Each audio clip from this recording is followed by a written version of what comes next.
राधे राधे। कैसे हैं आप सब?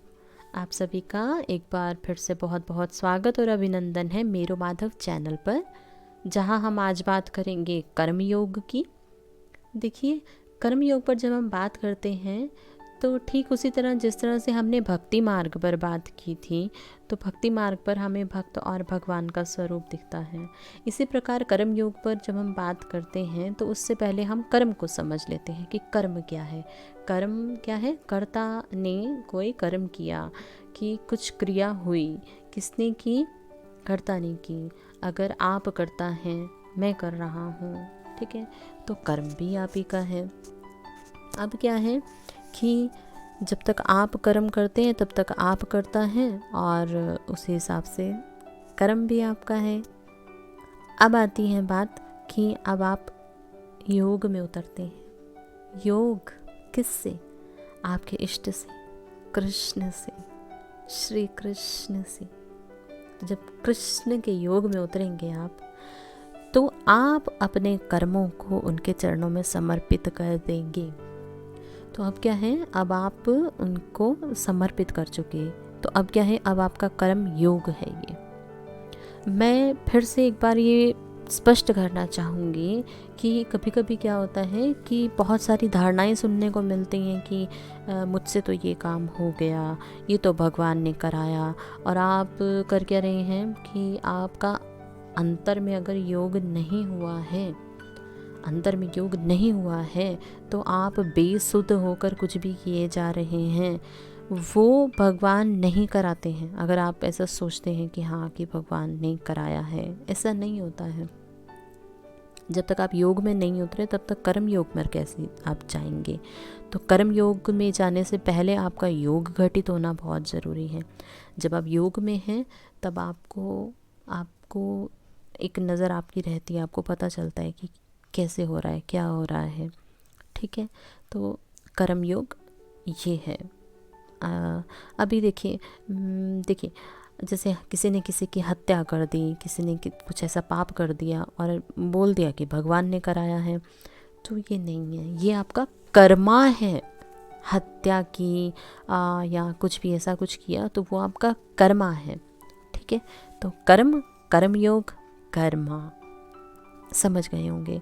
देखिए जब हमने कर्म योग की बात करनी है तो भगवान कृष्ण की गीता के अध्ययन से ही मैं बोलती हूँ कि सबसे ज़्यादा अच्छी तरह से अगर किसी ने कर्म योग को समझना है तो आप गीता का अध्ययन कीजिए। भगवद गीता में भगवान कृष्ण ने द्वितीय अध्याय की 39वें श्लोक में पद्धति बताई है सांख्य योग की, कर्म योग की। सांख्य योग ज्ञान, किस चीज़ का? आत्मा, पदार्थ, प्रकृति का विश्लेषिक अध्ययन है। और कर्म योग भक्तिमय सेवा है। भक्तिमय सेवा का मतलब क्या? कि आपने अगर वो योग आपके अंदर घटित हुआ तो कृष्ण भाव में आप कार्य करने लगते हैं। मैं बार बार ये इस बात पर थोड़ा जोर देना चाह रही हूँ कि कृष्ण भाव में कार्य का करना वो तब होगा जब आप अंदर से योग में होंगे, ठीक है। अब देखिए, जब भगवद गीता में ही भगवान कृष्ण पूरी तरह से इस बात को स्पष्ट करते हैं कि ज्ञान के बिना कर्म, कर्म के बिना ज्ञान, तो वो क्या है? वो आपका नहीं सही होगा। मतलब ज्ञान नहीं है और कर्म कर दिया तो वो क्या है? वो तो भावना से हो गया। कर्म किया, ज्ञान नहीं है, तो वो क्या है? वो आपके सिर्फ मनस पर है, मानसिक है। अब क्या है? आप जब भावना भी है और मनस भी है, दोनों मिल जाएंगे, तो आपको पता चल जाएगा कि आपको कर्म कौन सा करना है, कौन सा हो रहा है और कौन सा करना है आपको, तो आपको पता चल जाएगा, ठीक है। देखिए, प्रकृति है तो प्रकृति में आपको पता होगा कि गुण सात्विक, राजसिक और तामसिक हैं, ठीक है।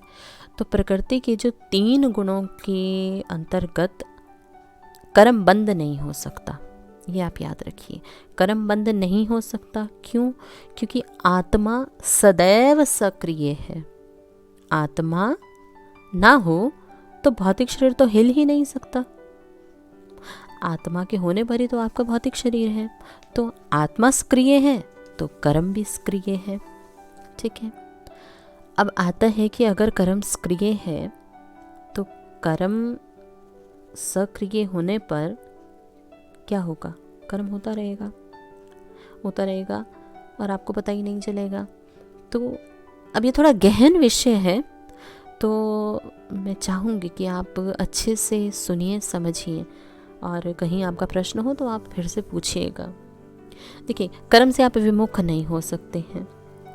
ऐसा नहीं है कि आपने संन्यास ले लिया, हिमालय पर जाकर बैठ गए और आपने सोचा कि हम कोई सिद्धि प्राप्त कर लेंगे। ऐसा नहीं है।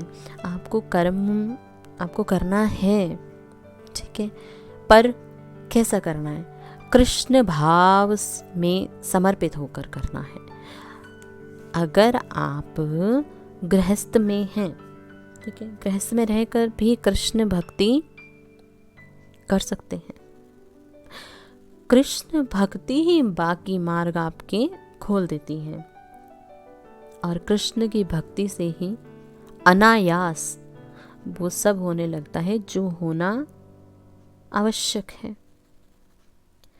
तो संन्यास ग्रहण करके बैठ गए और ये सोच लिया कि हमने तो हठ योग आपने सुना होगा, है ना। हठ योग में क्या है कि हम उसमें कर्ता भाव सक्रिय हो जा, आप समझ रहे हैं कि कर्ता भाव प्रमुख हो जाता है हठ योग में। अब आते कृष्ण भावना में आप जड़ नहीं हो सकते हैं। आपको क्रियाशील रहना है, और क्रियाशील कैसा रहना है? कृष्ण भावना में ही रहना है ना। क्योंकि श्री कृष्ण ने जब अर्जुन को उपदेश दिया तो क्या बोला कि आप गृहस्थ में हैं, पर अपने नियत जो है वो आपको कर्म करना है, और आप नियत कर्म को करेंगे, वहीं से आपको प्रेमा भक्ति प्राप्त होगी।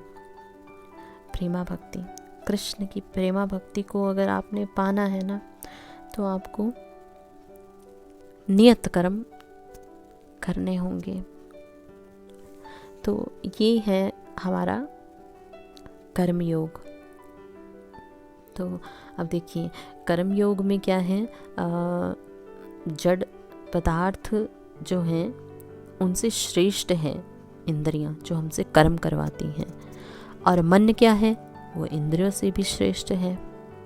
ठीक है, श्रेष्ठ यहाँ मतलब है बढ़कर, मतलब मन क्या है, इंद्रियों से बढ़कर आगे है। और जो बुद्धि है, बुद्धि इनसे भी ऊपर है। अंत में कौन है? अंत में लगा लीजिए, मतलब या शुरू में लगा लीजिए, शुरू से अंत तक, मतलब पूरा का पूरा जो एग्जिस्टेंस है, पूरा सर्वोपरि। सर्वोपरि कौन है? वो आत्मा, वो है सर्वोपरि। तो ये है हमारा कर्म योग। मैं आशा करती हूँ कि बहुत सरल भाषा में मैं समझा पाई हूँ कि कर्म योग क्या है।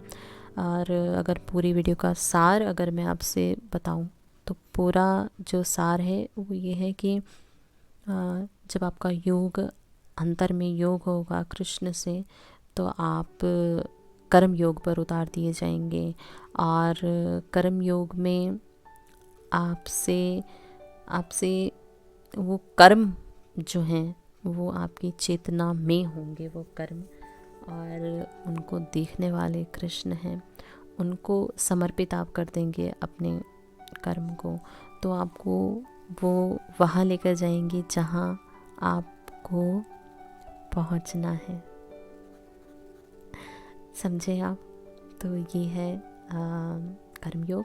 और इसमें मेरे द्वारा प्रस्तुत जो भी विचार हैं उनकी प्रेरणा भगवद गीता से और हमारे श्री गुरुदेव से, हमारे कृष्ण से प्राप्त है। ये है कर्मयोग। तो आशा करती हूँ आपको समझ आया होगा, कुछ अगर प्रश्न हो तो कमेंट द्वारा पूछिएगा।